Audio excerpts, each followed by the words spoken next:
Hey literary gladiators, it's Kayla. This is my puppy Minnie. She's going to be joining us today.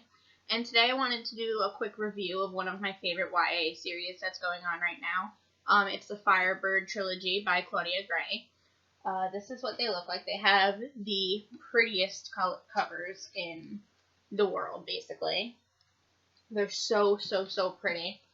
And basically it's about this girl, Marguerite. Her parents are physicists. They're entirely brilliant. They invent this thing called the Firebird. It's like this big pendant you wear, and it allows you to jump between alternate universes, basically. It's really cool. It doesn't like time travel or anything like that. It puts you in your alternate self in the exact time and date that you turn on the pendant, basically. So Marguerite's father is murdered by what they think is one of their assistants, Paul, and then Paul steals the Firebird and jumps dimensions. So Marguerite and their other assistant, Theo, have to kind of go after him and track him down and bring him back home. It's a great premise. Honestly, at first, I had picked this book up every time I went to Barnes & Noble and would like read the flap and be like, I don't think this is for me. But then finally one day I had a couple of extra bucks, and I was just, this cover is just so pretty. I literally picked it up every time I went in because the cover was just so beautiful. So finally I was like, you know what, even if I don't read it, I need this on my bookshelf. It's too pretty not to have on my bookshelf. So I went ahead and got it, and happened to pick it up one day and read it, and fell in love. It's probably one of my favorite series that is still currently ongoing. It's so good. I loved it so much. The premise is outstanding. The romance in it is like swoon worthy. It's so good. It really is like largely based on romance, which is a little disappointing because I don't like my whole series centered on romance. I really have to be like in the mood for a good romance. But it really works in this series. I love it. And one of my favorite things about it is this series it really makes you think. Like it really makes you think, like, parallel universes, like what's going on out there. You know, in the first book, they travel to a like super futuristic London where technology is just 10 times more advanced than we are, and it's really cool. And then the second universe they travel to is like this alternate Russia where it's still controlled by the Tsar and, you know, Russian princesses, and it's awesome. That one is so much fun. It's so cool. And then in the second one, there's like this water world basically where everybody basically lives on boats and submarines.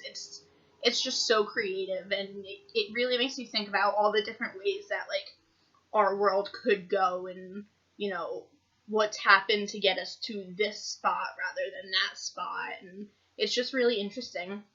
And then on top of that, one of the other things is you notice that sometimes the characters don't change. Like, who we are as a person remains the same in all of these universes. For instance, Marguerite is a painter or an artist, and in each universe she visits, she remains an artist. Like, sometimes her medium is different, or her style is different. Like, in her universe, she really does like realistic portraits. In some other ones, she, you know, does charcoal. In other ones, she does pastels. In other ones, she does like abstract painting. But who she is never really changes. You know, she's always an artist. And it's the same with her parents. Like, her parents are together in, I'd say, 95% of the realms they visit, which is, it's just really cool. It's, you know, it really makes you think about destiny and, you know, who are we as people, and what about us wouldn't change, which I think is really cool. And, you know, like I said, her parents are together in 95% of the world she visits, which really makes you think, like, are they destined to be together? I mean, the thing you have to realize, though, is, like, you can only visit realms in which you are alive. So there are billions of worlds that Marguerite can't visit because, you know, her dad's great-great-great-grandparents never met, so he was never born, or vice versa, you know. But it just really makes you think, like, what if this is fate? What if this is destiny? You know, have I met the people I've met because of coincidence, or is it something more than that? Which is just, it's a lot of fun to think about, and, you know, it's really, really made me think. So that is basically the premise of the series. That is why I love the series. They're outstanding books. They're wonderfully written. All of the characters are great.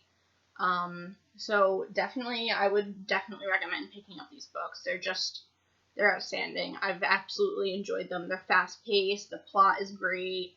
You know, Marguerite's a little angsty, but she's a teenager. If you're reading YA, you have to go with angsty heroes, basically, unfortunately. But, yeah, definitely give this series a shot if you like YA or if you like science fiction. They're great. And like I said, they have the most beautiful covers on the planet, which is really, really a big selling point for me. Alright, have a good day, guys. Bye.